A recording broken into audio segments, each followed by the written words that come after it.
안녕, 민규쌤입니다. 자, 이번 시간에는 이제 고려의 사회와 사상 1-4 부분이 되겠고요. 중단원 4에 해당하는 내용을 지금 한 장에 선생님이 좀 때려 넣었습니다. 영상은 한 2개 내지 3개를 쪼개서 나갈 거고요. 내용이 뭐 많다면 많은데 사실은 또 간단하게 볼 수 있는 부분이기도 해서 좀 빠르게 나가보도록 하겠습니다. 프린트로는 15에서 17차시 정도가 되고요. 특히 왼쪽 부분이 15차시에 해당하는데 우리 프린트의 내용과 거의 동일하다라고 보셔도 무방합니다. 크게 차이가 없으므로 프린트를 보지 않습니다. 15차시.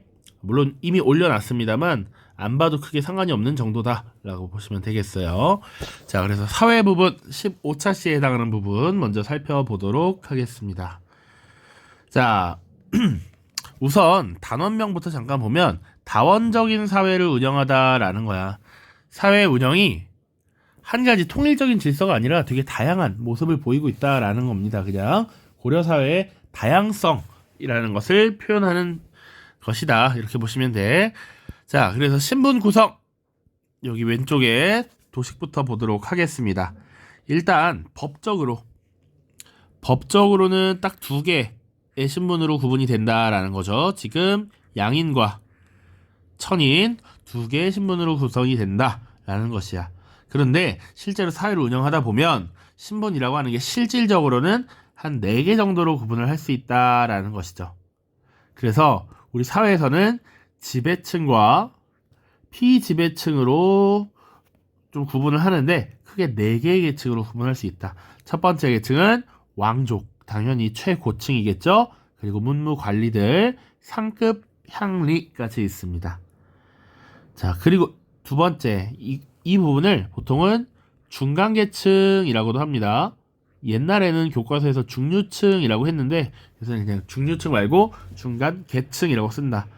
그래서 서리, 남반, 하급향리, 하급장교 같은 것이 있다. 오른쪽에 각각이 무슨 역할을 하는지는 또 추가로 살펴보겠습니다. 그리고 피지배층의 농민, 상인, 수공업자, 향, 부곡, 소해민들이 있었고 마지막으로는 천인, 공노비와 산노비가 있다. 오른쪽에서 한번 자세히 보도록 하죠. 자, 지배층은 일단 왕족은 약간 어나더 레벨이지 넘사벽이잖아, 그치? 왕족이 있고요. 그리고 중앙에 고위 관리들이 있습니다.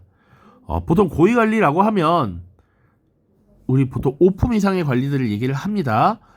그들이 음서와 공음전의 혜택을 받는 계층이었기 때문에 그래 고위 관리. 그래서 주로 이들은 음서와 공음전의 혜택을 받았고 이런 혜택을 기반으로 해서 문벌을 형성했다라고 보시면 됩니다. 그래서 옛날에는 이런 특권적 혜택이 세습되는 것이기 때문에 지위가 세습된다라고 해서 귀족 아니냐라고 하는데 요새는 이런 음서와 공음전을 통해 특혜를 받고도 과거 시험에 합격하지 않으면 고위관직에 올라가기 어려웠다라는 측면에서 귀족이라는 표현은 쓰지 않고 문벌이라고 표현을 사용합니다. 뒤에 귀족 없어.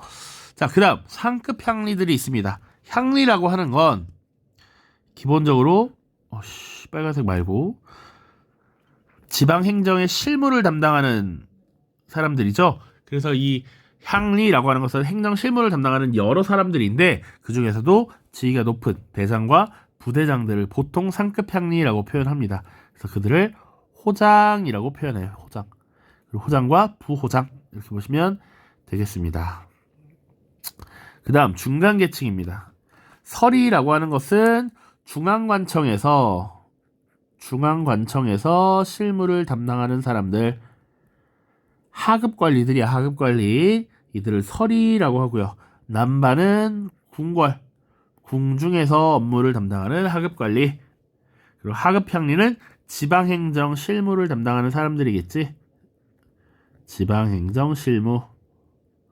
하급장교 마찬가지로 군인의 역할을 수행하는데 하급장교라고 하는 것은 지휘권을 많이 갖지 않은 사람들이라고 보시면 되겠습니다. 자, 그 다음 피지배층 농민은요 백정이라고 불렸습니다. 백정. 보통 그래서 국가로부터 어떤 역할을 받고 그 역할에 따라서 토지를 지급받는 세력들을 보통 정이라고 표현했어요. 정. 한자로 이렇게 씁니다. 정. 그래서 국가로부터 역할을 수행하고 국가로부터 그 대가로 토지를 받는 사람들이 정인데, 그런 정이 없어서 하얀 사람들, 이 사람들을 백정이라 그래. 보통 농민들이 이 백정이라고 불렸습니다. 물론 이제 조선시대 백정은 달라요. 좀 구분을 할 겁니다.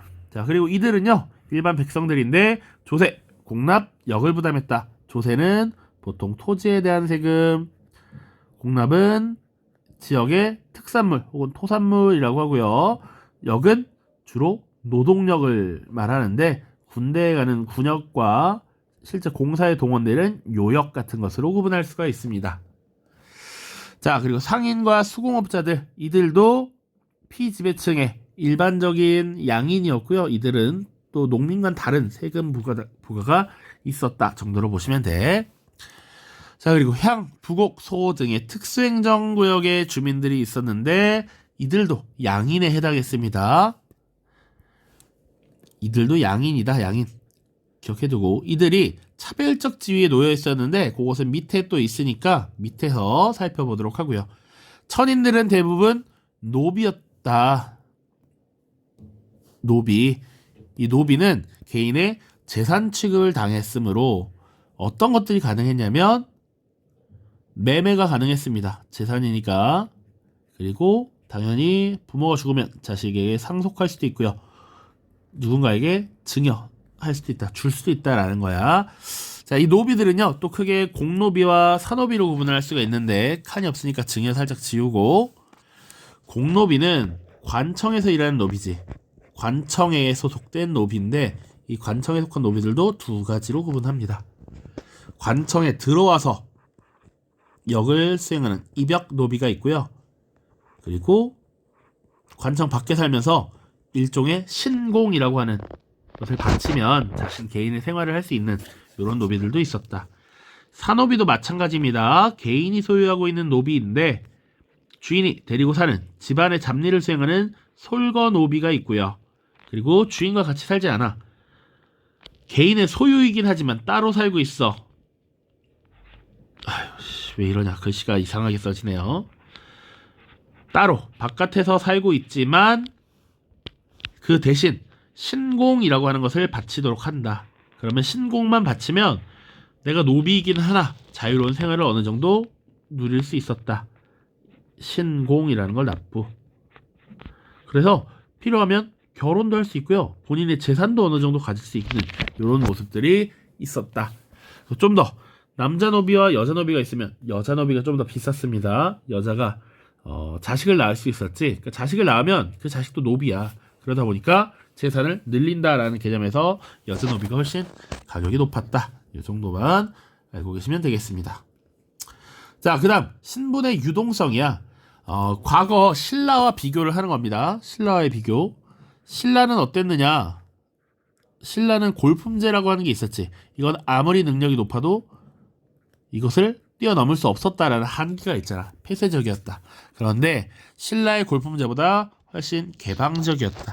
신분 상승 가능했다라는 얘기야. 피지배층도 중앙관리가 가능했고요. 백정도 법제적으로는 과거 응시가 가능했대. 요거 보시면 되겠습니다.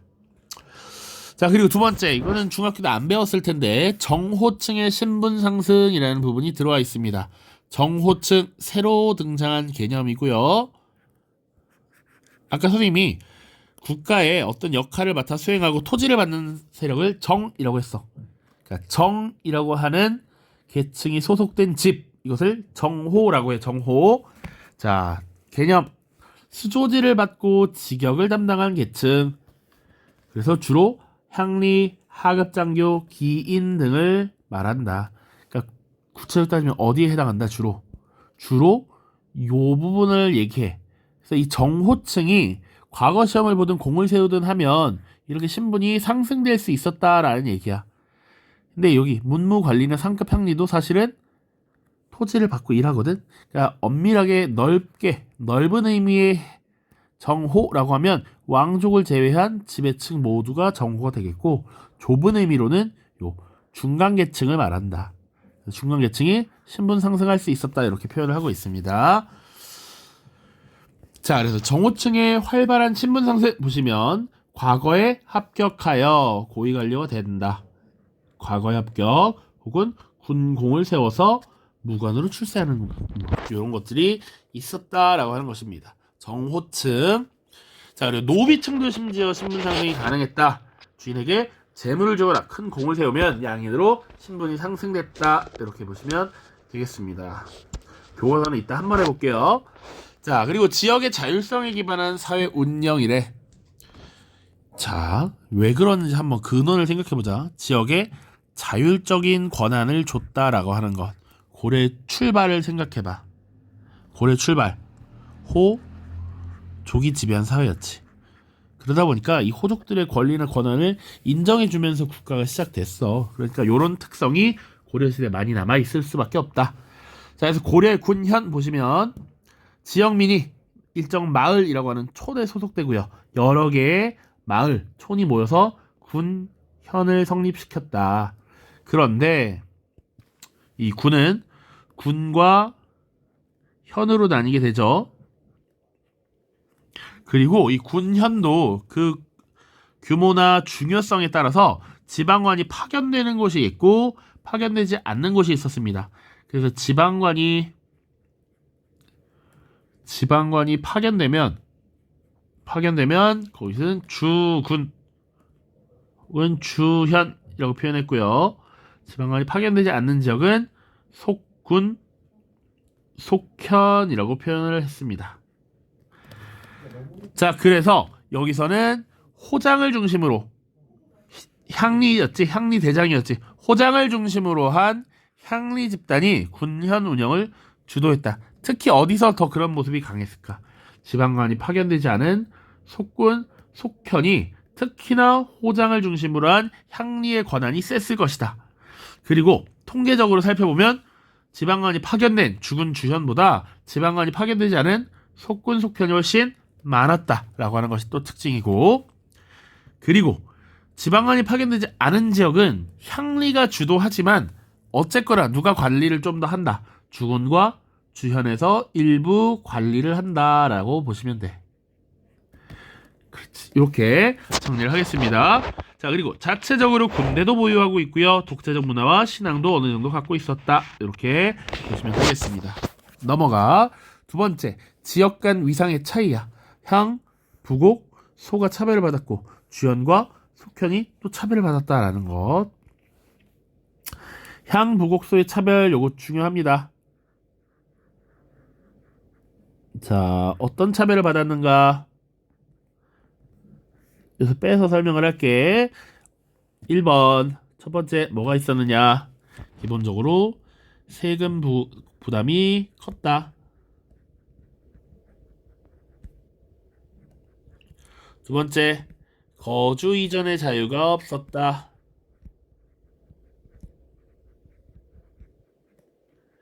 하나 더. 두 개는 예전에 설명했던 것 같고. 자, 보시면 아까 위에 신문지의 특징 보면 백정은 법제상 과거 응시가 가능하다라고 했어. 얘네들도 양인이잖아. 근데 과거 응시가 불가했다. 이렇게까지 정리를 할 수 있어야 합니다. 오케이? 3개.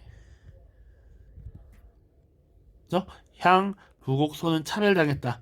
주현과 속현 간의 차별, 지방 간의 있고 없고 향리들이 영향력을 미치는 차이도 분명히 있었을 겁니다. 자, 그 다음 고려시대의 특징적인 지역 공동체 조직 향도라고 하는 것도 하나 기억해 두세요. 향도. 고려시대 지역면의 공동체 조직이야. 초기에는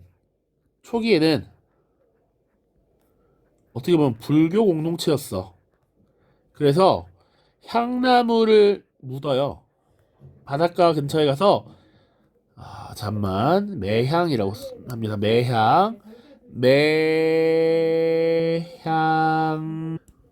자, 향나무를 묻으면서 소원을 비는 이런 모습들이 나타났다. 그런데 후기에는 어떻게 붙었느냐?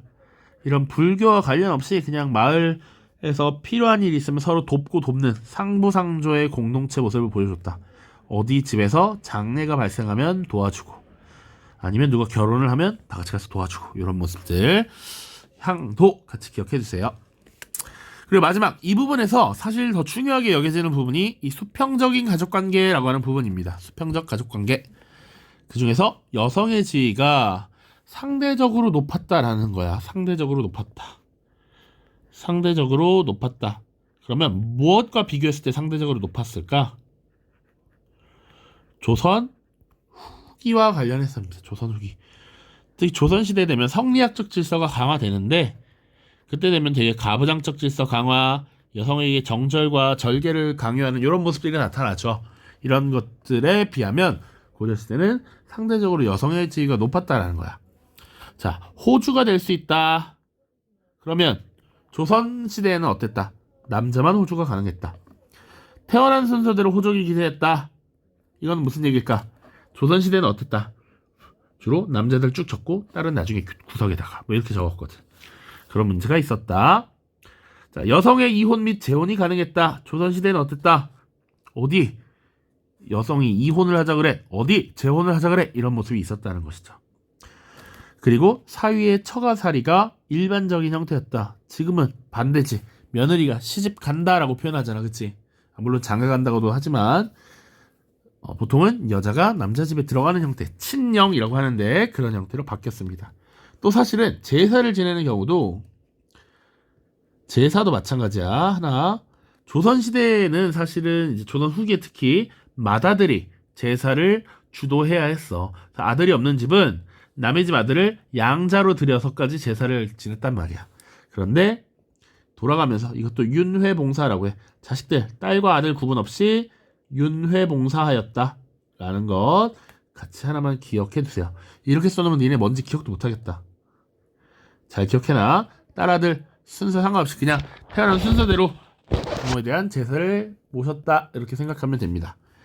자, 그리고 가족과 친족 관계에서 부계와 모계 관리 의무가 동등했다라고 하는 것. 상피제의 적용 범위가 동등했다. 상피제는 뭐냐면 서로 피한다는 거야. 크게 두 가지입니다. 같은 관청에서 친족을 근무하지 못하게 하는 것. 요게 하나고요. 두 번째는 출신 지역에 지방관으로 임명하지 않는 것이야.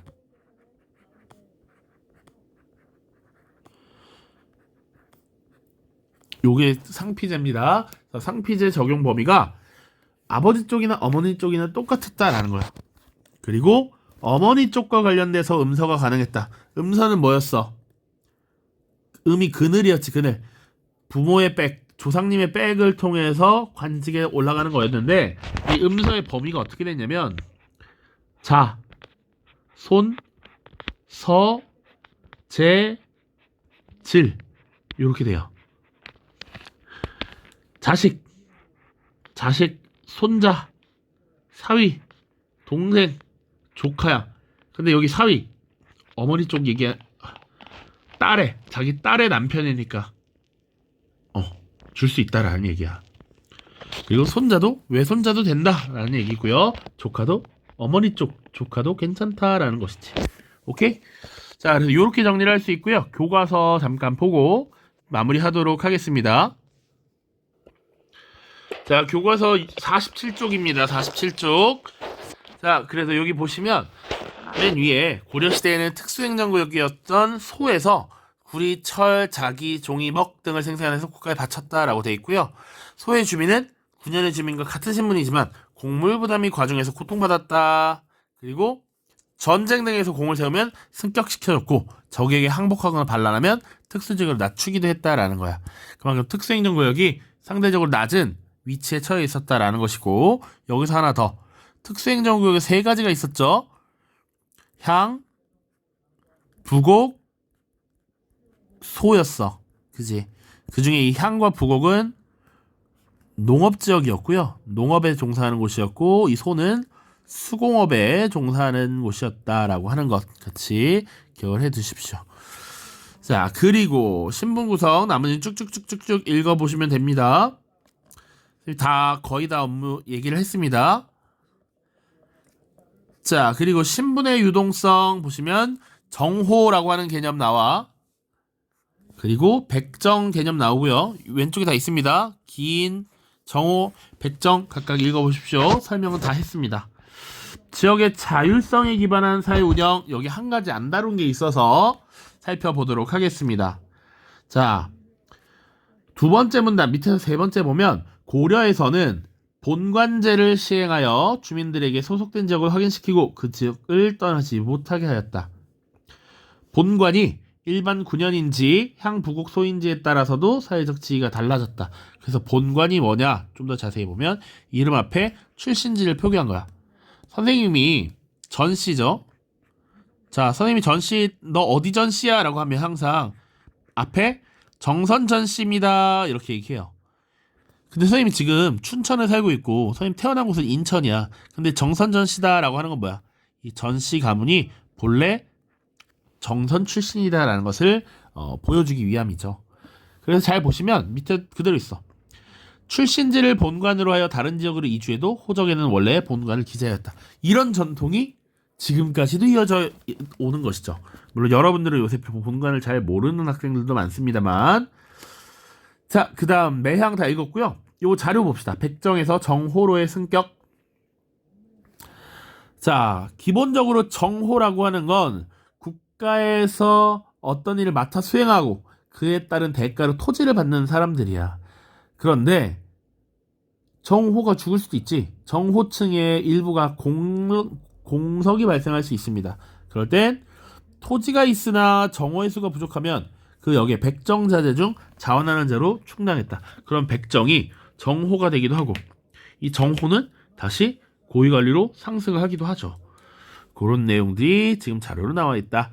수평적 가족관계 이거 다 얘기를 했고요. 읽어보시면 됩니다. 어려운 내용이 아니라서. 자, 그리고 고려사회의 특징 요것만 보고 마무리를 짓도록 하죠. 자, 사례 1입니다. 사례 1. 유청씨는 장흥부 고위 부곡 사람이다. 부곡 사람이다 라고 나와. 요거 특수행정구역이겠지. 법도에 부곡은 공이 있어도 5품을 넘을 수 없었다. 그만큼 차별적 지위를 받았던 거야. 그런데 이 유청신이라고 하는 인물이 몽골을 익혀서 원의 사신으로 가서 잘 응대했다. 그래서 당시 왕의 총애를 받아서 고위관직에 임명됐어. 그랬더니 고위 부곡이 일반 군현인 고흥 현으로 승격하였다라는 얘기야. 그만큼 특수행정구역이 일반 군현으로 바뀔 수도 있고 지금 사실은 어떤 인물이 크게 뜨니까 지금 마을 지금 행정구역도 변화했다라는 특수한 모습을 보여주고 있죠.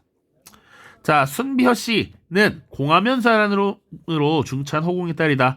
평양공 왕현에게 시집가서 3남 4녀의 자네를 맞았다. 그러나 남편이 죽었다. 이후에 왕이 부인으로 맞아들였다가 즉위하면서 허 씨를 순비로 책봉하였다. 이거 재혼. 심지어 지금 재혼을 누구와 했다? 왕과 했다라는 것이지. 이런 내용들도 나와 있습니다. 사례 3. 호장의 아들 이영. 호장은 향리 중에서도 상급 향리였어. 나름 사회의 지배층에 해당하는 인물이었습니다. 안성군의 호장으로 있었다. 아버지가 돌아가시자 서리가 되고자 문서를 정조 주사에게 제출하였는데 절을 하지 않았다. 주사는 화가 나 욕을 하였다. 이영은 문서를 찢어버리며 내가 과거로 조정에 나갈 수 있거늘 내가 나갈 수 있는데 어찌 너 따위에게 공경하겠느냐 이렇게 비판하는 것이죠. 그 지위를 알 수 있는 것이다. 자, 사례 4 노비 평양. 자, 주인이 죽고 없어졌다 뭐 이런 얘기입니다. 노비였던 평양이 길에서 몰래 부처와 아들을 죽이고 스스로 그 주인이 없어졌으므로 양인으로 행세하였다. 이제 양인이 되었다라는 것이죠. 맞죠? 자, 1, 3, 4 보면 각각 인물의 신분이 어떻게 변하였는가 이게 나와 있습니다. 자, 이것은 고려사의 특징을 보여주는 것이다. 고려사의 특징, 다원적 운영, 그리고 유동성이 강했다. 이렇게 보시면 되겠습니다. 자, 고생 많았습니다. 다음 영상에서는 사상과 문화 파트 다루도록 하겠습니다. 수고하셨습니다.